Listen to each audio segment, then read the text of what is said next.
Salmos de romagem. O que isso significa? Significa que quando os judeus iam para Jerusalém participar das festas, Páscoa, festa dos tabernáculos, festa das primícias, eles subiam a Jerusalém cantando um desses salmos, que são os chamados salmos de romagem, ou salmos dos degraus, porque chegavam em Jerusalém e iam subindo os degraus da cidade, cantando esse salmo. Também salmo do peregrino, do jeito que você quiser. O Salmo 127, ele foi composto pelo rei Salomão. É um dos salmos de Salomão. Muitas pessoas acham que os salmos são todos de Davi, mas não é verdade. Existem salmos de Asaf, salmos de Moisés, salmos de Salomão, salmos de Davi e outros salmos que não sabemos os autores. O Salmo 127 é salmo de Salomão. E provavelmente Salomão compôs esse salmo quando ele estava edificando o templo de Jerusalém. Salomão tinha conseguido tudo. Ele tinha conseguido madeira de acácia, tinha conseguido muitos trabalhadores para edificarem a casa do Senhor. Do rei Davi havia deixado para Salomão muita riqueza, para que ele usasse essa riqueza na construção da casa do Senhor. Salomão tinha tudo o que precisava, mas ele tinha a consciência de que se o Senhor não edificar a casa, em vão trabalham aqueles que a edificam. Esse salmo, ele é melhor compreendido se você levar em consideração que ele foi muito entoado pelo povo de Deus quando os judeus voltaram do cativeiro babilônico. O povo de Israel sempre foi um povo obstinado, com seu coração endurecido, que não obedecia a Deus, até que o Senhor, depois de tantas e tantas vezes ter sido misericordioso, complacente, ter sido longânimo com o povo, enviou profetas, enviou reis, tentando trazer o povo de volta para si. Finalmente, Deus permitiu que no ano 586 a.C., o povo de Israel fosse levado cativo para a Babilônia. E lá na Babilônia, ele ficou cativo 70 anos. Deus então levanta o rei Ciro, que dá um mandato para que o povo de Israel pudesse voltar a Jerusalém e reconstruir a sua história. E isso acontece com Neemias, com Esdras, com Zorobabel, todos eles imbuídos do objetivo de reconstruírem os muros da cidade de Jerusalém, reconstruírem o templo, reconstruírem a sua história. Se você ler na sua Bíblia o primeiro e o segundo livro de Crônicas, você vai ver que aquele livro foi escrito depois do cativeiro, quando o povo volta. Esdras faz uma recapitulação da história do povo. Por isso que o livro de 1º e 2º Crônicas é muito a repetição de 1º e 2º Reis. Pois bem, o povo volta, mas nem todos. Muitos ficaram morando na Babilônia e se espalharam por todo o mundo. Poucos judeus quiseram voltar para Jerusalém. E quando eles chegam em Jerusalém, eles encontram todas as muralhas destruídas, o templo feito em pedaços, as casas feitas no monturo, aberta, desprotegida, e ao lado de Jerusalém, vários inimigos, os samaritanos, os amonitas, os moabitas, que não queriam a reconstrução da nação. Começa-se então essa história linda de reconstrução, lá no livro de Esdras, no livro de Neemias, você pode ler essa história lá. E quando o povo então estava reconstruindo, a Bíblia diz em Neemias que eles tinham a lança numa mão e a pá na outra. Atentos, porque o tempo todo os inimigos trabalhavam para que Israel não reconstruísse a sua história. Aí você vai entender o porquê do salmo. Eles vão entoar esse salmo, muitas vezes, trabalhando na reconstrução da cidade. E aí eles diziam assim: se o Senhor não edificar a casa, o templo estava sendo reconstruído, As casas dos judeus estavam sendo reconstruídas. Toda a história da nação estava sendo reconstruída. Mas agora, diferentemente de anteriormente, agora eles tinham a consciência que se o Senhor não for aquele que edifica, em vão trabalham os que edificam. Se o Senhor não estiver à frente da construção da nação e da história da nação, tudo que eles estão fazendo ali é em vão. Eu fico imaginando, é claro que isso é uma dedução minha, que quando eles estavam reconstruindo, provavelmente eles estavam pensando que aquela situação na qual eles se encontravam era culpa deles, porque se tivessem sido obedientes a Deus e andado dentro dos preceitos de Moisés, eles não precisariam estar agora reconstruindo a sua história. Mas pelo menos eles tinham essa consciência. Se o Senhor não edificar a casa, se o Senhor não edificar o templo, se o Senhor não edificar nossas casas, tudo que nós fizermos aqui será em vão. Se o Senhor não guardar a cidade, porque como eu disse para vocês, eram poucos judeus que tinham voltado. E havia sentinelas vigiando os pontos estratégicos da cidade, de olho, para ver se algum inimigo se aproximava. Mas eles tinham consciência de que isso era insuficiente. Por mais que eles se esforçassem, e por mais que eles estavam imbuídos desse projeto, se o Senhor não estivesse com eles, guardando-os dos inimigos, guardando a cidade, edificando a casa, tudo aquilo que eles estavam fazendo seria em vão. Então esse salmo, ele vai me apresentar, todo ele, algumas verdades muito importantes que eu gostaria de compartilhar com vocês. A primeira verdade que eu aprendi nesse salmo está logo no versículo de número 1. Se o Senhor não edificar a casa, em vão trabalham os que a edificam. Se o Senhor não guardar a cidade, em vão vigia a sentinela. A primeira coisa que eu aprendi aqui é que a verdadeira segurança na vida vem de Deus. Existem duas formas de você viver a vida. Duas maneiras. Ou você vive a sua vida com Deus, debaixo da orientação dele, de acordo com a vontade dele, ou você vive a vida de acordo com aquilo que você entende ser o melhor para você. As duas situações, aí que entra a grande questão. As duas situações dão certo. Sabia disso? Tem muita gente que tem vivido sem o menor compromisso com Deus, não querem saber de Deus, não querem ter relacionamento com Deus, não creem em Deus, e tem prosperado, tem conseguido tudo, tem tudo dado certo. Trabalham, conseguem crescer profissionalmente, realizam seus sonhos. Eu vejo isso, você vê também.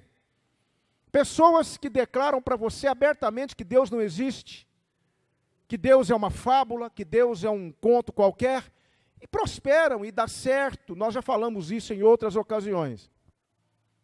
E quando você olha para o cristão, muitas vezes também o cristão, ele vai atrás dos seus sonhos, ele vai atrás dos seus objetivos, ele consegue, às vezes não. Mas é interessante que quando a nossa vida está debaixo do cuidado do Senhor, quando nós estamos vivendo a nossa vida dentro da direção de Deus, você percebe que você tem uma coisa que aquele que não vive não tem. Nós temos segurança. Nós deitamos a cabeça no travesseiro e dormimos tranquilo. Porque existe alguém que está por trás daquilo que nós temos edificado, daquilo que nós temos conquistado. Nada melhor do que você viver, do que você construir a sua vida debaixo da direção de Deus. Sabe por quê, queridos? E eu tenho visto isso acontecer e muito. Uma hora na vida, pode ser que agora não, mas uma hora, a pessoa vai perceber que está faltando alguma coisa. Ela conquistou, ela edificou, ela fez, ela realizou, mas ela percebe que ela não consegue ter satisfação naquilo. Um dos homens mais ricos, que já pôs os pés nessa terra foi o banqueiro Rockefeller. John Rockefeller. Foi um homem extremamente rico nos Estados Unidos, no início do século XX. E ele conquistou tudo e teve muitas propriedades e teve muito dinheiro. Mas chegou num determinado momento da vida dele que ele disse assim: o homem mais pobre do mundo é aquele que só tem dinheiro. Porque nada se compara ao fato de você acordar, abrir os seus olhos e saber que o Senhor está com você. Nada se compara a isso, nada. Não há nada melhor do que você ir para o seu trabalho e você saber que o seu trabalho foi Deus que te deu. Nada se compara quando você consegue comprar o seu carrinho e você olha para aquele carrinho assim e fala assim: foi Deus que me deu.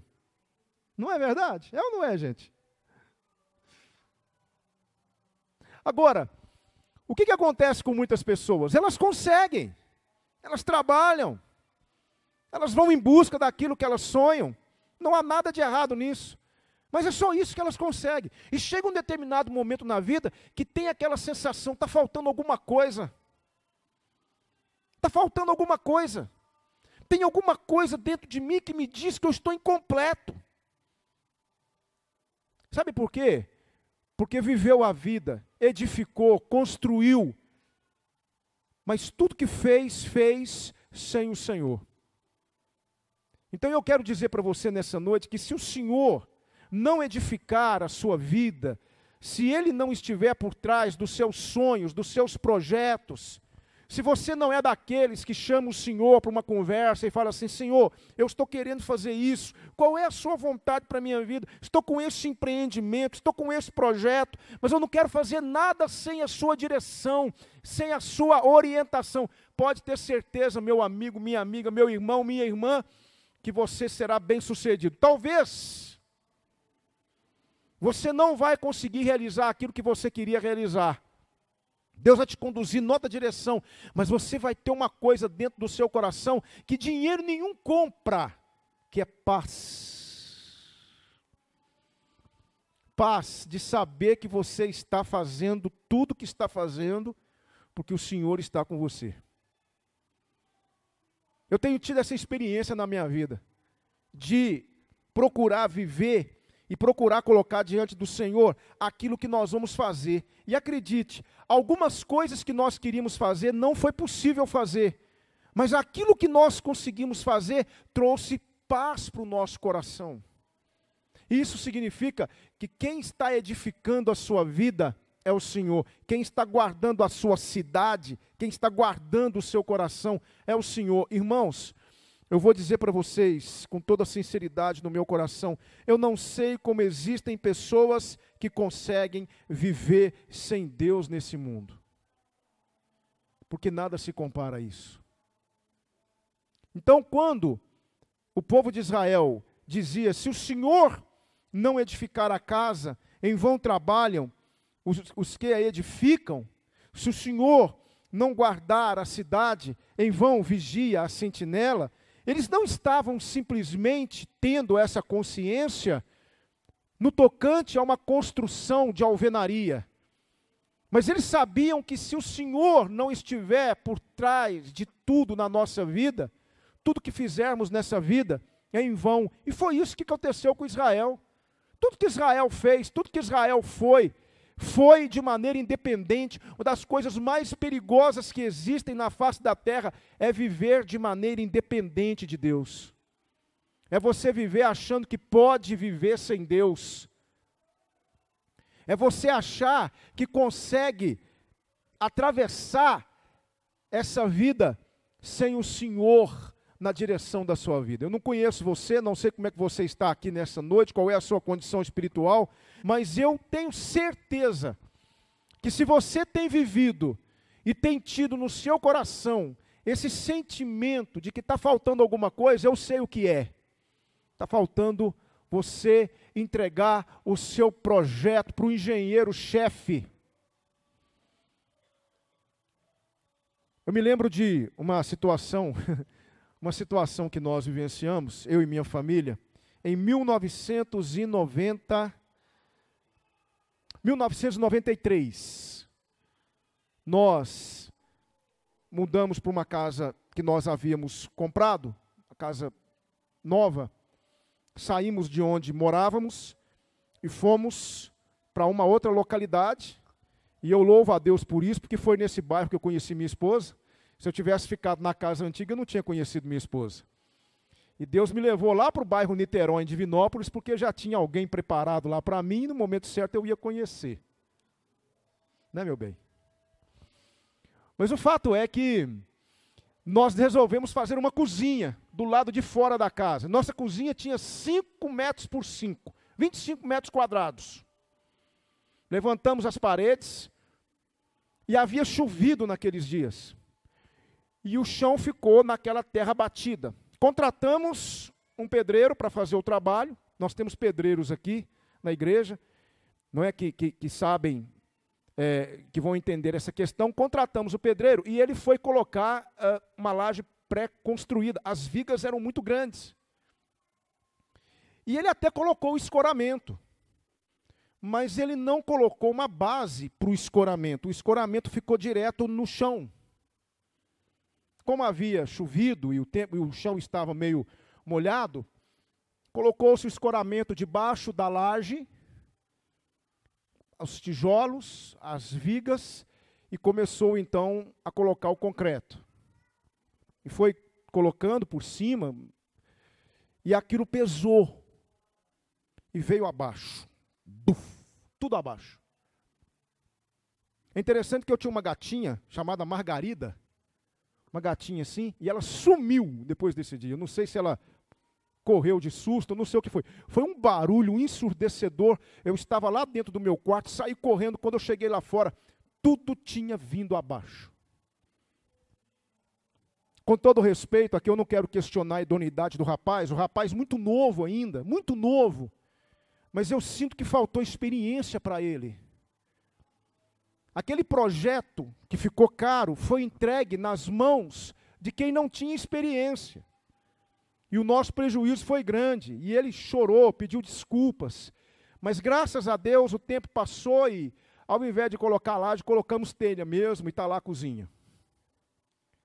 Não é? Mas por que eu estou contando essa história para você? Porque a vida é a mesma coisa. Se você confiar em você mesmo para edificar a sua vida, a qualquer hora ela vai cair. Ela vai ruir.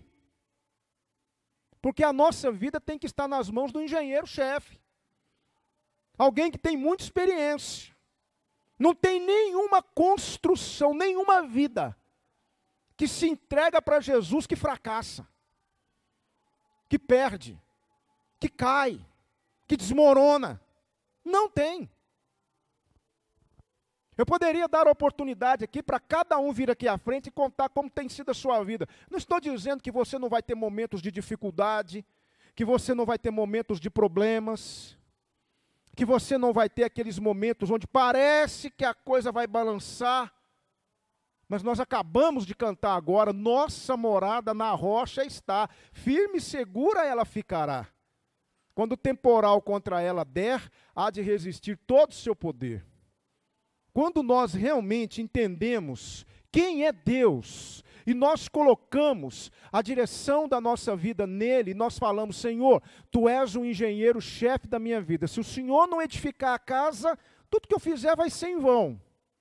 Se o Senhor não guardar a cidade, tudo que eu fizer vai ser em vão. É claro que você vai tomar todas as providências para se resguardar, mas, gente, posso falar uma coisa para vocês? Quem nos guarda é Deus. Quem cuida de nós é Deus. Quem nos protege é Deus. Quem cuida da nossa vida é Deus. E nesta noite, se você ainda não entregou a sua vida para Ele, e você está vivendo como se nada fosse acontecer com você, e você acha que o que eu estou dizendo é um exagero, espere para você ver se a qualquer momento sua vida não vai ruir. Porque o projeto é mal feito, os nossos projetos são mal feitos, os nossos projetos são defeituosos. Então imagina um judeu lá construindo, olhando para aquela construção, construindo o templo, construindo o muro, mas ele está dizendo, se não for o Senhor, tudo isso aí é em vão. E se não for o Senhor, o grande arquiteto da sua vida, você não tem segurança e nunca vai ter. Mas esse salmo me ensina uma outra coisa muito interessante. Veja só o versículo de número 2.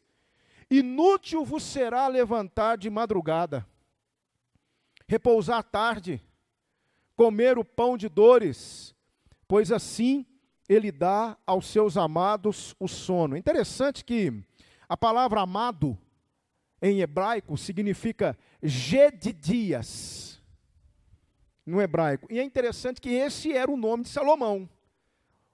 Salomão era conhecido inicialmente como Gedidias, o amado de Deus.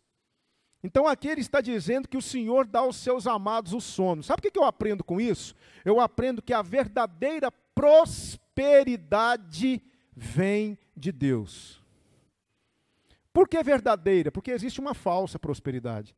Deixa eu só abrir um parênteses. Há muitas pessoas que veem esse texto aqui e usam esse texto com pretexto para preguiça. Está vendo? Não adianta nada você ficar nessa bobagem de levantar de madrugada, repousar à tarde, ficar aí se matando de trabalhar. Não adianta não, quem dá o pão para a gente é Deus. Escute, Deus não incentiva a preguiça não, viu? Deus não concorda com o preguiçoso. Paulo disse uma coisa muito interessante lá para os Tessalonicenses, 2 Tessalonicenses 3,10, ele diz assim: porque quando ainda estávamos convosco, vos mandamos isso, que se alguém não quiser trabalhar, também não coma. Então esse texto não tem nada a ver com isso. O que esse texto está querendo dizer é o seguinte: se o Senhor não edificar a sua casa, se o Senhor não guardar a sua cidade, se o Senhor não for o seu engenheiro-chefe, se Ele não estiver no controle da sua vida, inútil será para você ficar se matando, ficar trabalhando, levantando de madrugada, repousando tarde, comendo o pão do suor do seu rosto, porque quem vai cuidar de você é Ele. Sabe o que é prosperidade para mim, irmãos? Prosperidade para mim é a ausência de necessidade. Isso é prosperidade. Existe uma prosperidade que vem de Deus. Ele cuida de nós. O Salmo 37, versículo 25 diz assim: fui moço e hoje eu sou velho, mas eu nunca vi desamparado um justo, nem a sua descendência mendigar o pão. Porque Deus não nos deixa desamparados. Deus cuida de nós. Deus nos dá o sono. O que é dar o amado sono? Você pode dormir tranquilo sabendo que nada vai faltar para você. Aí você vê hoje tantas pessoas numa corrida insana para tentar conquistar o pão de cada dia, para prosperar, para ficar rico, para ter isso, para ter aquilo. É só isso que eles vão ter. O máximo que eles conseguem é um prato de comida na mesa e uma camisa de marca. Só. Agora, quando nós nos envolvemos e nos preocupamos e realmente entendemos que Deus é que cuida de nós, aí nós prosperamos. Porque a verdadeira prosperidade vem de Deus. A verdadeira prosperidade é você saber que nada vai faltar para você, que você não vai ter falta de nada. É por isso que é importante nós vivermos a nossa vida de acordo com os ditames, de acordo com os padrões de Deus.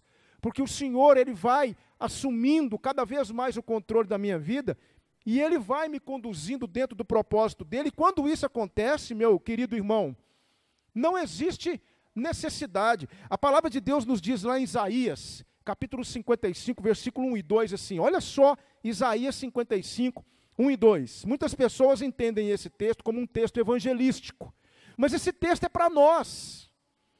Olha só: ó vós, todos os que tendes sede, vinde às águas, e os que não tendes dinheiro, vinde, comprai e comei. Sim, vinde, comprai, sem dinheiro e sem preço, vinho e leite. Por que gastais o dinheiro naquilo que não é pão, e o produto do vosso trabalho naquilo que não pode satisfazer? Ouvi-me atentamente, comei o que é bom. Nós temos sido uma geração de famintos, que vivem atrás do pão, que mata a fome do corpo, mas é incapaz de matar a fome da alma. É isso que nós temos visto. Eu fico imaginando como seria nossa vida espiritual, preste atenção, como seria nossa vida espiritual se nós levantássemos de madrugada para buscar o Senhor, como levantamos de madrugada para trabalhar.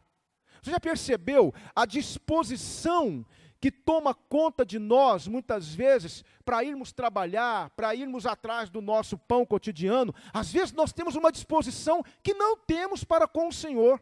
Aí eu fico imaginando, como seria se nós levantássemos de madrugada para buscar o Senhor em oração? Como seria se nós dormíssemos tarde, porque nós estamos envolvidos com a obra do Senhor?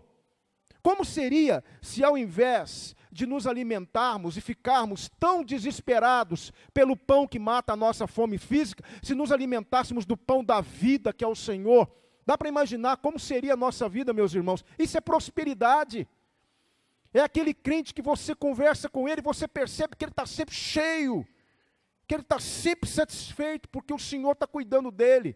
Você percebe isso no semblante, você percebe na conversa, você percebe na vivência, quando alguém está debaixo do cuidado do Senhor e quando alguém não está. Quantas vezes você convive com alguém que está desnutrido, porque embora trabalhe e corra daqui, corra dali, e tente conquistar tudo que tem vontade, está totalmente desnutrido espiritualmente e não sabe que quem cuida de nós é o Senhor. Jesus trabalhou tanto com isso, ele disse, olha, não estejam ansiosos, não estejam preocupados com o que vocês vão comer, com o que vocês vão vestir. O Senhor cuida de vocês, mas é o que nós mais fazemos. Ficamos preocupados com tantas coisas, perdemos noite de sono por causa de dívida, por causa disso, por causa daquilo, e não temos tempo para Deus, e quase não oramos, e muitas vezes faltamos os cultos, preocupados com tanta coisa que temos que fazer. Meus amados irmãos, existe um Deus que é maior do que todas as coisas, nós cantamos aqui, e Ele sabe do que precisamos, e Ele cuida de nós.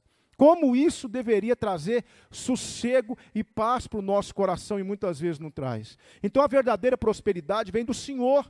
Inútil será levantar de madrugada, repousar tarde, comer o pão de dores. Inútil será, porque quem cuida do povo dele é o Senhor. E aí, eu aprendo uma última lição. É interessante que parece que Salomão aqui muda o discurso. Ele está falando de construção, está falando de edificar a vida, está falando de prosperidade, de repente ele muda o discurso. Aí ele vai falar assim, olha só que coisa interessante. Versículo de número 3. Eis que os filhos são herança do Senhor, e o fruto do ventre, o seu galardão.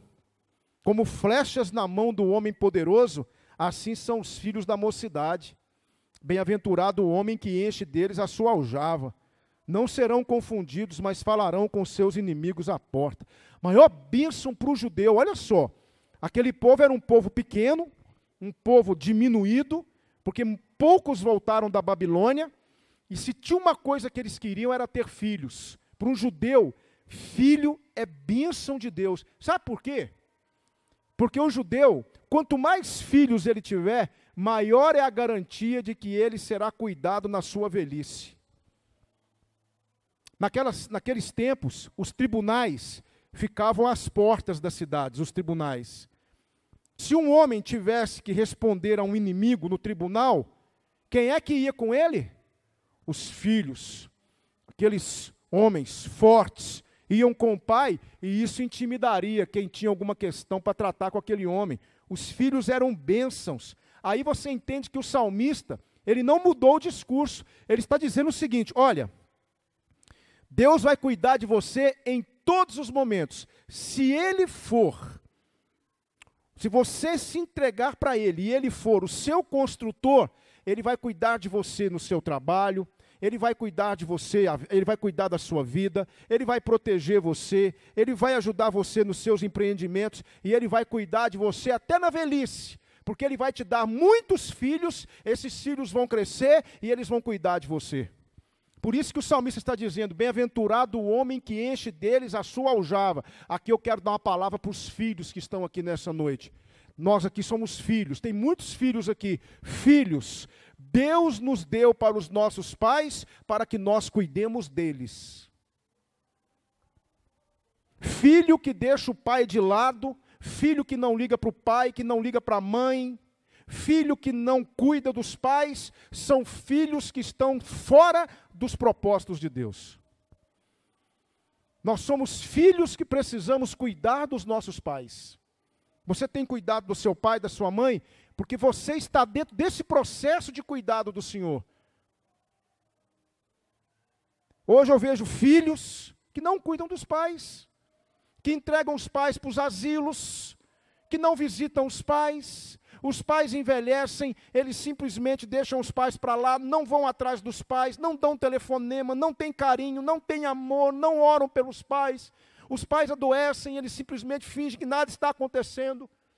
Não somos filhos que foram colocados nesse mundo para deixar os nossos pais de lado. A palavra de Deus está dizendo, os filhos são herança do Senhor, são presentes que Deus nos deu.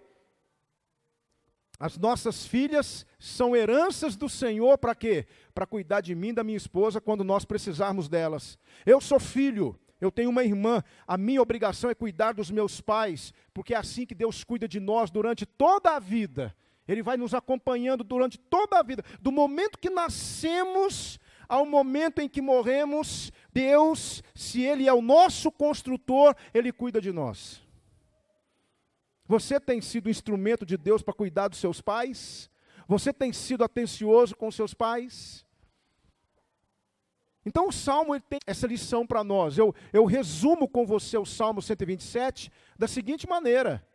Olha, nós precisamos atravessar essa vida tendo o Senhor como o nosso comandante, aquele que está à frente da nossa vida, aquele que está à frente dos nossos sonhos, dos nossos projetos, dos nossos empreendimentos. Quando você planeja alguma coisa, você chama o Senhor para bater um papo com Ele e ver se é isso que Ele quer.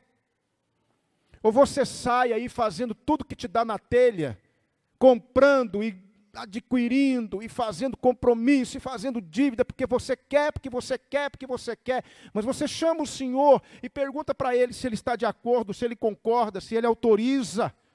Porque quando Ele é o nosso engenheiro-chefe, quando Ele é o nosso Senhor, nós precisamos da permissão dEle. E quando Ele autoriza, ou quando Ele está conosco, não há como dar errado. Por isso que você vê tanta gente quebrando a cara hoje. Porque quem está edificando a casa não é o Senhor. Quem está guardando a cidade não é o Senhor. E uma hora Ele vai fazer falta. Uma hora você percebe o tanto que Ele é essencial e vital na sua vida. Permita-me aprender com você aqui algumas lições, e eu encerro a minha palavra nessa noite. Gostaria de aprender com você algumas coisas que esse salmo me ensina. Primeira coisa que eu gostaria de aprender: todo e qualquer empreendimento nosso só terá sucesso se o Senhor estiver no controle. Se Ele estiver no controle. Se Ele não estiver no controle, é fracasso na certa. Você vai fracassar. Olha só o que nos diz Eclesiastes 2, 22 a 26. Eclesiastes 2, 22 a 26. Presta atenção. Porque que mais tem um homem de todo o seu trabalho e da aflição do seu coração, em que ele anda trabalhando debaixo do sol? Porque todos os seus dias são dores. A sua ocupação é aflição. Até de noite não descansa o seu coração, também isso é vaidade. Não há nada melhor para o homem do que comer e beber e fazer com que sua alma goze do bem do seu trabalho. Também vi que isto vem da mão de Deus. Pois quem pode comer ou quem pode gozar melhor do que eu? Porque ao homem que é bom diante dele, dá a Deus sabedoria e conhecimento e alegria. Mas ao pecador dá trabalho, para que ele ajunte e amontoe, olha só, irmãos, para dá-lo ao que é bom perante Deus. Também isto é vaidade e aflição de espírito. As pessoas que lutam, que querem construir, que querem possuir, quando Deus não está no controle, elas fazem isso, mas elas não conseguem usufruir disso. Quando usufrui dentro de uma sensação de que a qualquer momento tudo aquilo vai ruir. Para que ou para quem você tem amontoado riquezas? Para que ou para quem você tem lutado para ter tantas coisas? Nós precisamos entender que existe um lado da vida que precisa ser apreciado e gozado por nós mesmos. É aquele lado que é controlado pelo Senhor. Veja um outro texto aqui de Eclesiastes. Eis aqui o que eu vi, uma boa e bela coisa, comer e beber e gozar cada um do bem de todo o seu trabalho em que trabalhou debaixo do sol, todos os dias da vida que Deus lhe deu, porque esta é a sua porção. E a todo homem, a quem Deus deu riquezas e bens, e lhe deu poder para delas comer e tomar a sua porção e gozar do seu trabalho, isso é dom de Deus. Gente, como é bom você usufruir das bênçãos de Deus. Como é bom você poder usufruir de tudo que Deus te dá, tudo que vem dele para você, como isso é bom. A outra lição que eu aprendo aqui é essa. Deus conhece as nossas necessidades e Ele nos supre de todas elas. Quando eu converso com algumas pessoas, eu sempre falo isso. Olha, Deus sabe do que você precisa. Porque às vezes nós achamos que precisamos de uma determinada questão, mas Deus sabe realmente do que nós precisamos. Às vezes eu acho que eu preciso daquilo, mas Deus fala, não, você não precisa disso. Se Ele está no controle, muitas vezes Ele diz não, mas Ele me dá outra coisa que Ele sabe que eu preciso. Ele conhece o meu coração e Ele sabe do que eu necessito. Por isso é interessante entregar a vida para Jesus e falar assim, Senhor Jesus, eu estou aqui e eu quero ser construído por Ti, eu quero que o Senhor construa a minha vida, eu quero muitas coisas, mas eu entrego cada um dos meus sonhos nas Suas mãos, eu entrego todos os projetos nas Suas mãos, e eu te peço, veja o que é que o Senhor concorda, o que é que o Senhor não concorda, assuma o controle, eu confio em Ti, eu estou preparado para os Teus nãos, porque eu sei que o Senhor cuida de mim. Outra lição que eu aprendo, somos totalmente dependentes de Deus, totalmente.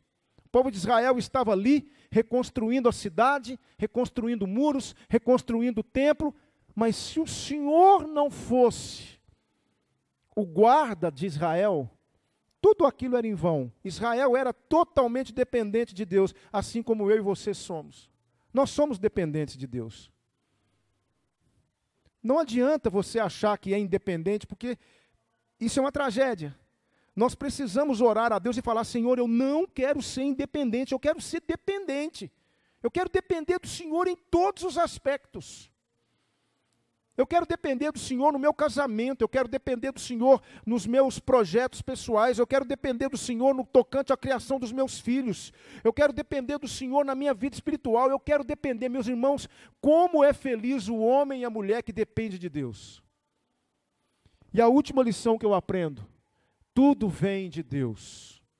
Aí eu me lembro de um texto lá em Mateus 6,33 que diz assim, buscai primeiro o reino de Deus e a sua justiça, e todas essas coisas vos serão acrescentadas. Do que você precisa? De um trabalho? Deus sabe. Você precisa resolver um problema financeiro? Deus sabe. Você tem alguma pendência para resolver na família? Deus sabe. Você precisa resolver alguma questão financeira, alguma questão, não sei, Deus sabe de tudo, Ele sabe. O seu coração está apreensivo com alguma questão, Deus sabe. Tudo vem dEle. Ou você confia ou não confia. Enquanto você ficar com as chaves da sua vida, com um projeto debaixo do braço, tentando resolver as questões do seu jeito, você não vai conseguir se realizar e você não vai conseguir ser aquilo que você quer ser. Por isso, entregue sua vida, entregue seu projeto, entregue as chaves do seu coração, entregue-se todo para o Senhor, porque se o Senhor não edificar a casa, é tudo vão. Se o Senhor não guardar a cidade, em vão vigia a sentinela. Eu quero orar com você nesse momento. Mas antes eu queria apenas te contar uma historinha. Uma historinha só para você entender. Havia um chinês que ele tinha muito prestígio na aldeia dele, muito prestígio. Era um homem muito respeitado na aldeia dele, e era um chinês crente que confiava em Deus. Aí um dia, ele esqueceu de fechar a porteira, e ele tinha um cavalo muito bonito, e o cavalo fugiu. Aí chegaram perto daquele chinês, e ele calmo, tranquilo, sereno, e chegaram diante do chinês e falaram assim: que azar, hein? Aí ele disse: será? Vamos ver. 3 dias depois, aquele cavalo voltou e trouxe outros 3 cavalos com ele. Aí todo mundo: olha só que coisa, hein? E o chinês, está vendo? Aí o filho, um dos filhos do chinês, foi tentar adestrar o cavalo. Aí nesse processo de adestramento do cavalo, ele caiu e quebrou a perna. Aí chegaram perto do chinês e disseram assim: que azar, hein? Aí o chinês: será? Vamos ver. Dias depois, estourou a Primeira Guerra Mundial. Todos os jovens da aldeia foram convocados para a guerra. Menos o filho do chinês, porque ele tinha quebrado a perna. Todos os jovens morreram na guerra. A gente não entende. A gente não compreende por que certas coisas acontecem. Mas o Senhor não está edificando a casa? Ele não está guardando a cidade? A gente não entende por quê. Ou você confia ou você não confia. Porque esse negócio de: toma, Senhor, o meu projeto, devolve, Senhor, o meu projeto. Toma, Senhor, o meu projeto, devolve, Senhor, o meu projeto. Não dá certo. Ou você dá ou você não dá. Ou você entrega as chaves da sua vida, ou você não entrega. E se você entregar, confia. Porque na hora você não entende, mas depois Deus te mostra. Está vendo por quê? Por que você recebeu um não aqui? Por que aquele emprego não deu certo? Por que você não conseguiu aquele dia viajar? Por que isso não aconteceu? Por que dessa forma? Por que dessa forma? Porque, irmão, se o Senhor não edificar a casa, em vão trabalham os que edificam. Eu quero orar com você nesse momento. Vamos orar? Senhor Deus, nesta noite nós entregamos nas Tuas mãos os projetos da nossa vida. Toda a nossa casa é Tua, Senhor. Não há nenhum compartimento na nossa casa que nos pertença a partir de hoje. Todo canto do nosso coração é Teu. Entra, Senhor, faz as mudanças que o Senhor quiser fazer. Porque a partir de hoje, o Senhor será o edificador das nossas casas. Porque se não for o Senhor, nada dará certo, viveremos frustrados, viveremos angustiados, viveremos amargurados. E chega, Senhor. Chega de viver do nosso jeito. Chega de tentar fazer as coisas da maneira como achamos que tem que ser feito. Nós queremos que o Senhor seja o nosso engenheiro-chefe. Queremos que o Senhor edifique nossa casa, edifique nossa vida. Porque nós sabemos que todas as construções que foram dirigidas pelo Senhor estão de pé até hoje. Todo aquele que é edificado por Ti está de pé, não cai. Porque ninguém constrói como o Senhor constrói. Ninguém cuida como o Senhor cuida.